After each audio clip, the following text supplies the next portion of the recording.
To 17, the resolution is not adopted. Without objection, a motion to reconsider is laid on the table. All right, buckle up, because what just happened in the House was not your average boring procedural vote. This was political Jenga, and MAGA Mike pulled the wrong block. So here's the deal. Speaker Mike Johnson just suffered a pretty humiliating loss. And not on some massive headline bill on a rule vote, the kind of vote that's usually so routine it barely makes the crawl at the bottom of C-SPAN. You pass the rule, set the debate parameters, move on with your day. Except this time, he lost. Mr. Speaker, Howard Lutnik had said that he had cut off ties with Jeffrey Epstein in 2005, but the documents that came out contradict that. Democrats and Thomas Massie say he should resign. Do you think that Howard Lutnik should resign? Of course not. It's absurd. Howard Lutnik is a great Commerce Secretary. He's done an extraordinary job for the country, and Thomas Massie should stop doing political games. Do you have any concerns about Lutnik's ties with Epstein? I don't know anything about that. I know Howard as an individual, and I trust his word on it. I mean, I don't know the timing and all that. I'm not sure. You have to ask others about Do you have that. any interest in reviewing the unredacted files, sir? The Epstein files? Of course, I have an interest.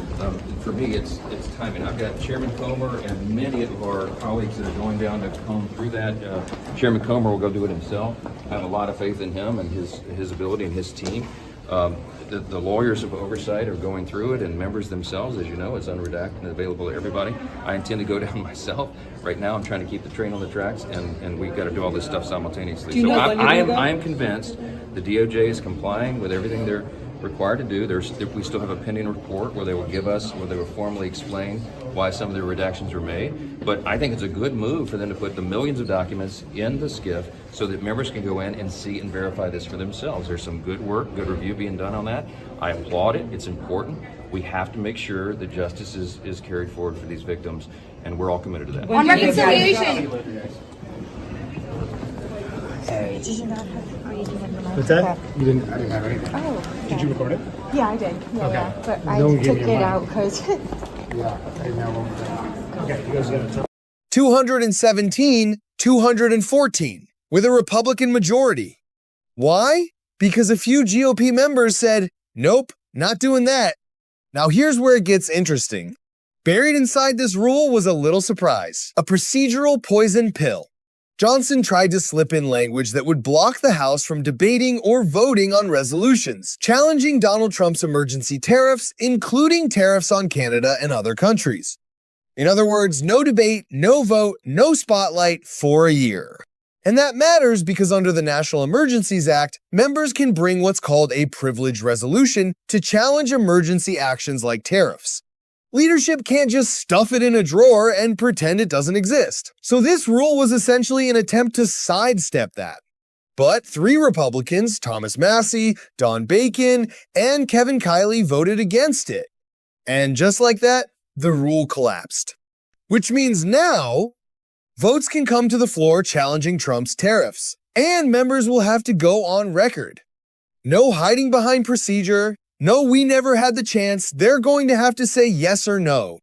That's why this is a big deal. Mr. Speaker, news just broke this evening that federal prosecutors tried to indict the 6 Democrats in the disobey illegal orders video, but a grand jury in Washington rejected that. Do you believe that those 6 Democrats should be indicted? I'm going to reserve comment on this until I review that. That's the first I've heard of it. I mean, I think that anytime you're obstructing law enforcement and getting in the way of these sensitive operations, it's a very serious thing, and it probably is a crime, and they probably should be indicted. But they were just reiterating the law that members of the military should not have to obey illegal orders. Yeah, but I think they went further than that. I think they were suggesting that they disobey the orders, and I think that crosses the line. So it was very serious. I'm glad due attention's been paid to it, and I hope that they straighten up their act. Thanks, guys. Tariffs aren't just abstract policy debates. They function like taxes, costs that businesses often pass on to consumers. Inflation is ticking back up, economic reports aren't exactly glowing, and heading into midterms, that vote is going to be on record forever. Johnson reportedly kept the vote open for hours trying to flip those holdouts. But when you've got Trump publicly attacking Massie, even going after his wife's strong-arming tactics don't exactly build goodwill. And here's the kicker. This is Johnson's third failed rule vote in 2 Congresses. That almost never happens. Rule votes are supposed to be automatic. It's like failing to start your car when you're already sitting in the driver's seat. Meanwhile, Rep. Don Bacon made his reasoning clear. Congress has constitutional authority over tariffs and taxes, Article 1 stuff, and he doesn't like using procedural rules to quietly legislate. That's not exactly revolutionary. It's basic separation of powers. House Speaker Mike Johnson said today that you should stop playing political games, and he said that Howard Lutnik is a great Commerce Secretary. What's your response to that, sir? The Speaker has to do what Donald Trump wants.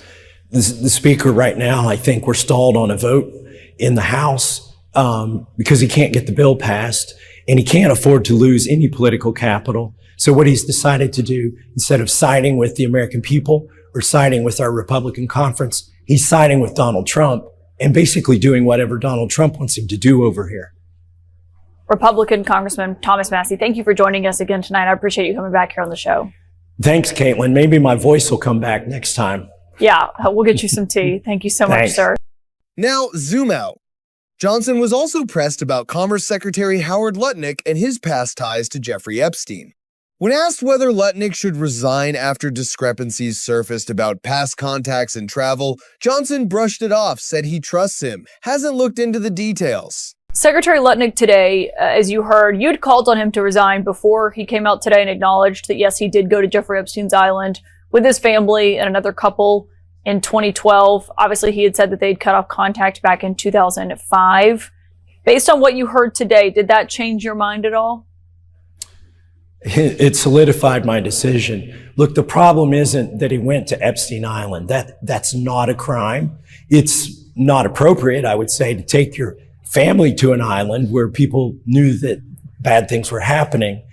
The problem is, how do you have confidence in the Secretary of Commerce who lied about it just recently? Like that podcast wasn't that long ago.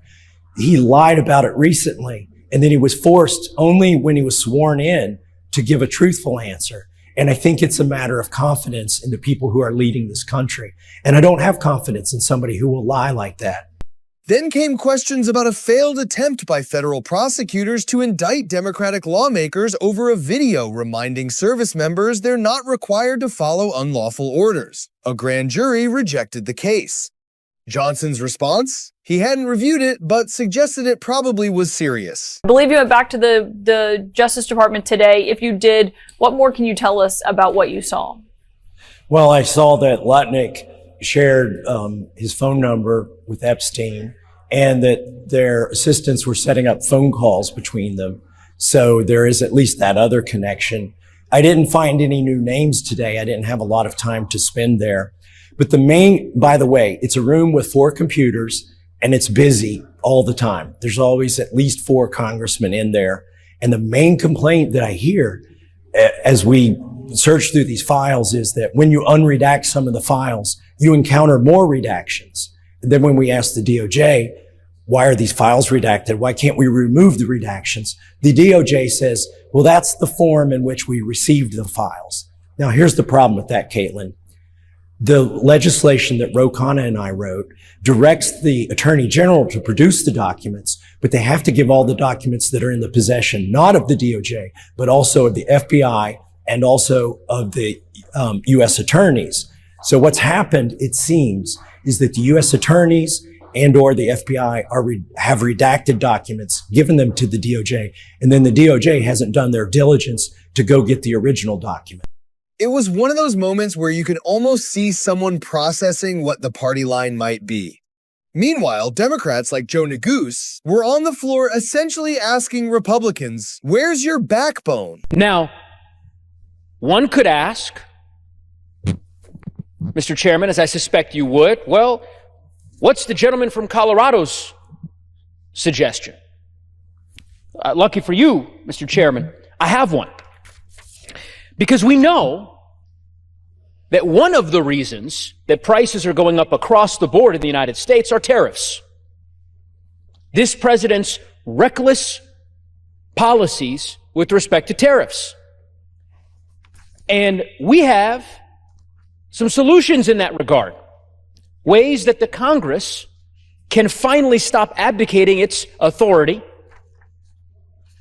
and exercise its powers with respect to tariffs. I think the chairman knows that because Speaker Johnson decided to tuck into the rule that we're considering today a measure that would prevent the House from considering any changes to the president's tariff policies for yet another 6 months. I'm going to read you a quote. Quote, "It will be the 4th time this rule vote putting a gag on tariff debates has been done. I don't think tariffs are good for the economy, manufacturing jobs, and the ag industry. American consumers pay the tariffs, and thus it is a big tax. I support giving these authorities back to the Congress." These aren't my words. These are Republican Congressman Don Bacon's words. Your colleague, who agrees that what Speaker Johnson is trying to do is yet again gag the United States Congress. So to Mr. Bacon, I say thank you for your honesty. And to the rest of my colleagues, I say, where is your backbone? Where is your spine? Stand up for the Constitution as your colleague is doing. Stand up for the House of Representatives. Stand up for your constituents. Shameful, Mr. Speaker. And I'm hopeful that perhaps that political courage that Mr. Bacon is showing will be contagious. Maybe a few more of my colleagues will join.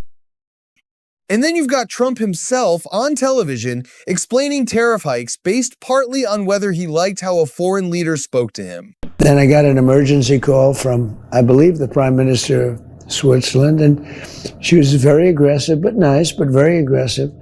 "Sir, we are a small country. We can't do this. We can't do this. I couldn't get her off the phone. We are a small country." I said, "You may be a small country, but we have a $42 billion deficit with you." No, we are a small country. Again and again and again. I couldn't get her off the phone. So it was at 30%. And I didn't really like the way she talked to us. And so instead of giving her a reduction, I raised it to 39%. And then I got inundated by people from Switzerland, and I figured, you know what, we'll do something that's a little bit more palatable, at least now. But I realized that all these, Switzerland you think of as, ultra chic, ultra perfect, they're not. They're only that way because we allow them to rip us off and make all this money. In terms of, I got to tell you though, I've seen that tape you just rolled. You wonder whether Trump is completely crazy and delusional, or just a pathological liar. But the idea that anybody would believe that this is a great economy when 60% of our people are living paycheck to paycheck, when the cost of the healthcare is going up, people can't afford housing, people can't afford their basic groceries, childcare system is dysfunctional, people can't afford to go to college. And if this is the greatest economy in the history of the world, God help us. Not exactly a masterclass in economic theory. So here's where we are. The rule failed. Tariff votes are coming. Members will have to go on record. And the public will get to see exactly where everyone stands. Johnson tried to keep the debate out of sight. Instead, he spotlighted it. Schoolhouse rock, but make it graduate-level constitutional procedure. We'll see what happens next, whether leadership tries another maneuver or just lets the votes happen. Either way, this wasn't just a minor hiccup.